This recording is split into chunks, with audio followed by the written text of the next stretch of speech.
Igbo m ji eme ọnụ na-eto ka m na-eto ndị Igbo anyị maka eji m na-egwu egwu maka ọnwụ ka m ka obiri ahụ na ị ka na-abata n'ogbe oge a makwa mana asị m gị aga n'ebe ọ na ihu gị na ọ n'anya onyonyo maka eme asa nwaanyị anyị na-akpọbata anyị na-ene ahụ ga-akwa eti ọnụ n'okwu ụbọchị taa otochi bido otochi jedebe ruo n'ụbọchị taa anyị nọ n'ime ya.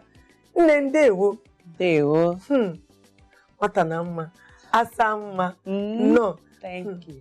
Ịbụ nke Mrs. Nigeria. Bụkwa ọzọ bụ Mrs. Top Africa Universe. Ọ dị egwu. Biko kele nke m ga-etikwe nna ha. Anyị chọọ anyị eke user wee were ofu mee were ofu kịta. Biko nke m chọrọ ịbụ nke Mrs. ndị Igbo. Mrs. ndị Igbo. Hey! Igbo kwenu. Hey! Igbo ka m chọrọ ikwu. Nne ndewo nnọọ n'isi mbido TV. Daalụ. Nne ji n'ọnụ gị kọwa n'onye wo ọkwana anyị na-eme maka ụmụ Igbo ntị ha jiri eji na-eme. Ananụkwa m n'ụbọchị taa nne gị nọkwa ebe a. Mma m soro m bịa. O dutere m ebe a. Na nwayọ. Ọ dị mma. Daalụ so. Aha m bụ Mrs. Imelda Ezinne Remi. Unu ga na-ajụ ka ebe Remi si bịa. Ngwanụ, o nwere ofu nwoke crossrụ River Niger wee bịa sị na o nwere flawa ya fọrọ ebe ahụ wee kpọrọzie m batazie ebe agụrụ m ha Remi. So abụ m Mrs. Imelda Ezinne Remi. Abụ m the first crowned onye crownụrụ mbụ Mrs. Nigeria. Wee garuzie Mrs. Universe maka iwin Mrs. Nigeria ke gawazie Mrs. Universe.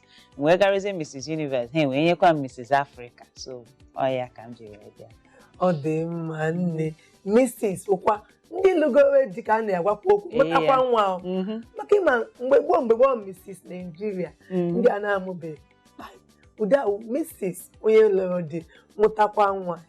Nne makwa na ọ dị egwu mị na ụlọ ga-akwa ya agakwa. Nne ị ga-agwazi na anyị obere akwụkwọ ịga ka anyị ma na anyị na-eme na maka ndị na-ele ngachi ịma mịgakwa akwụkwọ. Akwụkwọ dị mkpa. Mina nọkwa ihe na-eme ka ị na-anọ n'ụlọ eri ụtụtụ eri abalị. Akwụkwọ dị mkpa. Agụrụ m Human Resources Management. Enwere m Professional Diploma in Human Resources Management from University of Lagos.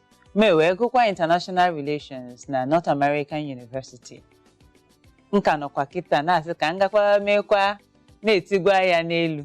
More and more. Exactly. A na-agụcha. Obodo ma ọkwa na iwe ọkwa na ndị ike na-aga. Exactly. Enweghị nkwụsị. Onweghị nkwụsị. Mana ihe mmụọ a na-arụ enwere m ihe a na-akpọ fitness center. Fitness center bụ ebe ụmụ nwaanyị na-abịa na-eme exercise iji wee ime ịmụcha nwa ịfụ that na adịgo weight. So enwere m ebe ụmụ nwaanyị so ụmụ nwaanyị naanị na-abịa na-eme exercise na-eluzu some weight na-enwetakwa ahụ ha ka ha wee dịkwa ka ha dị before mụọ nwa. Anakwa m eme ihe a na-akpọ skills acquisition through competition ịkụzi aka ọrụ. Yes, m na-akpọ makeup artist extraordinaire. Nke a every na ngwụcha afọ ma kpọkọta ndị ha na-ete ihe otite a na-akpọ ha makeup artist, kpọkọta ha menyekwa ha training, then nyekwa ihe a na-akpọ mentorship bụ ịkụziri mmadụ, ịkwalite mmadụ mmụọ ya, ọmụmụ onye ha na-eledo anya sị like mụta onye a na-esi eme ihe nke kpọta ndị ahụ wee gwa ha okwu. Then emezie the final session bụ competition part. Ofu onye akpọta na ofu onye ahụ na-ewin 1 million naira. So ị ga-eje ha na-eji ego ahụ, onye ga-rent shop, onye ga-azụ products nke ọbụla ọ chọrọ, onye ga-azụ kamera ọ nidiri iji wee mee ka biznes ya wee dị mma. Ọ ihe m na-eme mana mụọ na plan is ime ya expand ma ọ bụ onye chọrọ ịkwa akwa nke ọbụla chọrọ ime m ga na-enye 1 million naira grand prize na ngwụcha afọ. Every ngwụcha afọ. Yes, ọ ga-eji wee na-enyere onwe aka. N'ime ka akwa enwekwara ihe ọzọkwa m na-eme. Enwere m ọrụ m dị ahụ. O nwere ihe ọzọ m na-eme a na-akpọ ya Women Alliance Group. Nke ahụ bụ nke esi m oge m na-edu n'ụlọ wee na-eleta nwa wee bido nke a. Nke a bụ enwere m ndị enyi ndị na-arụkwa ọrụ, nwee ndị nke nọ n'ụlọ, nwee ndị nke na-eme business in one way or the other. Mana o nwere ihe a chọrọ ime mana ego ga-ezuru mụnwa anọ m n'ụlọ na-elekwa nwa ana m esevụtakwa obere ego nke na-eje ọrụ akwụkwọ ụgwọ ya esevụtakwa n'obere ego mana o nwere ihe anyị nwere nke ọma ihe anyị nwere nke ọma bụ onye ọbụla ji imetụ one or two business ọchị inwe ihe ọzọ ga na-ewetara ya ego mụnwa nọ n'ụlọ chọọ ihe ọzọ ga na-eme ka ego m dọbụlụ ka m wee kiri ike nyere di m aka so ma na-eche ka ego ahụ too wee chọpụtasị ụmụ nwaanyị nwee ike bịakọta tikọta ego ha ahụ were ya mee biznes ma kpọta enyi m nwaanyị mụ na ya bikwa n'ofu estate ya eweta ego ya ọ mụkwara nwa oge ahụ ka o dukwa nke ya nwanne ya nwaanyị bụ finance expert ya ele business procedure anyị tụziere anyị aka otu ọ ga-esi gaa anyị ebido ihe a na-akpọ charcoal exportation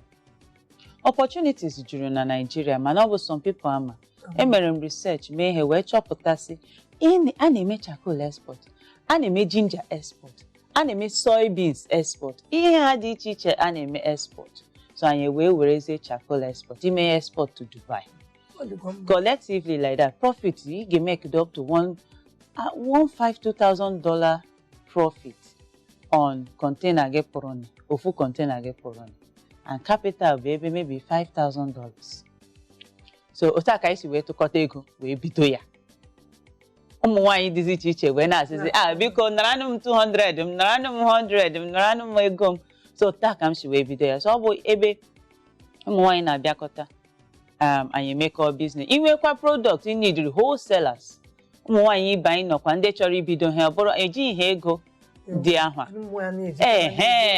mana ọ nwekwa ndị nọ n'ụlọ inye ha akwawa asị ha ga-arị ma ha na-akụla aka na ndị enyi ha nọ na street erechakwala ahịa exactly so o nwere ndekwa ndị na-ebutekwa anyị products so anyị nyere ha karịa so were ya na-enyere ụmụ nwaanyị aka ihe ndị a ihe m na-eme ihe ndị a dị n'iche iche o nwekwa ihe ọzọ m na-eme o nwere ihe a na-akpọ artwork ana m collect eji akpọ ya art collection iji m collect art ị bịara n'ụlọ m ị ga-afụ art kụ ebe niile ị ga-asị art mana ọkwa ha na-ere ijebe obodo oyibo ndọcha na like ya ka ị were artwork gị kpemkpemkpem ma ị na-edisplay ya here and there ndọcha sị oh beautiful it's from Africa isi ha oshi Africa gowe so a na-akpọ ya art collection so abụkwa m art collector ị na-eme buru ibu mana ụmụ nwaanyị unu anụ n'ofu maọbụ abụọ maọbụ atọ mgbe mere anyị ga ha na ihe dị otu a kedu ihe mere iji baga na ihe na-akpọ Mrs. Nigeria eleghị ji tii isi si ga-aga eme ya maka ma na ụmụ nwaanyị lere didi ha anaghị ekwe ha ga-enye Mrs. Nigeria dị 20 ọsọ abụọ ga-ekwe ka nwunye baa n'ime nke ahụ gwa challenge nọ ni anyway mana by the grace of God n'ike nke Chineke mma ha nazi afọ otu anyị si eme with this platform maybe a ga na-ekwe nwunye ha patako ọ bụrụ ịgba ọtọ a na-agba ọtọ so ya na-agba ọtọ atọ ebe niile covered decent ụmụ nwaanyị ihe anyị na-epresent culture anyị echefuru culture anyị anyị atụfughị ya afụrụ Mrs. Nigeria na Instagram wee sị nke a dịkwa mma ka m chọpụta ihe ọ bụ aba m wee chọpụta n'ọfọ ụmụ nwaanyị lụrụ ihe mekwa naanị m ji ebe ya bụ akọwarala m na ana m eme women skills acquisition sometimes m garuo one company wee ndị na-eme makeup ana m eme makeup si biko nyetụnụ na product ka iji wee nyetụkwanụ ndị aka o nwetu ndị ma na-esi akpa agwa ha elega anya iwu onye ma ịnụrụ Chukwu na mmadụ m wee sị nga ha nwinie ya nna azọbụ ụkwụ n'ọfịs otu a ha na-aza m exactly ọ bụ a na-akpọ ya personality development or at least brand onwe gị ndị ma na like imekọ ha with brand so nke ahụ so na ihe motivatiri m masị nwetagodi nke a ganazi edelata na-asị nyerenụ m aka na ihe a m na-eme o ha sị exactly so na ihe mere m na ala obi m n'eziokwu ndị wee sị ka m tinye isi ihe ịma na ịwụ Mrs. Nigeria ahụnye ji ọnụ nkịtị ịnụ otu ezinụlọ gị si ha nabata gị ekele m Chineke na ezinụlọ m si anyway mma m kemgbe ụwa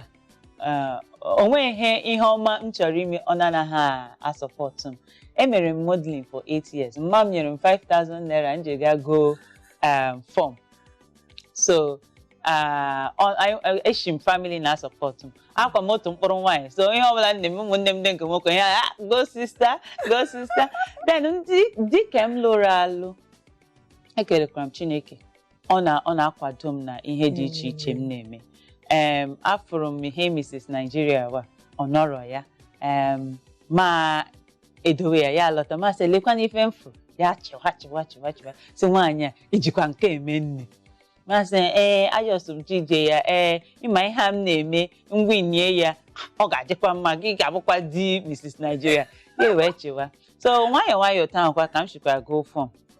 Nwayọọ tankwa ka ha shikwara sọpọtụ m mana social media na-enyere maka na-epu di m nara post m na WhatsApp ọ bụ onye social media but o mere ya ọ nara akpọ ndị mmadụ gaa peji a gaa like ya ihe nwunye m na-eme. So di m kwa nyekwara m ultimate support ego ihe ọbụla nne jiri o nyere m ya na distance. So adị m lucky adịkwa m ebi surrounded with ndị na support n'ụlọ ma ndị enyi m ha dị iche iche ma ndị mụ na ha bi. You needed to see otu ha ka ha na-eti na-akpọ na-asị gawa n'iru. So I am happy. Igbo bụ Igbo onye kasị m akwụsị na ihe a na-ajụ nwata nwaanyị a mana ihe m ewu anyị ga-agakwa n'obe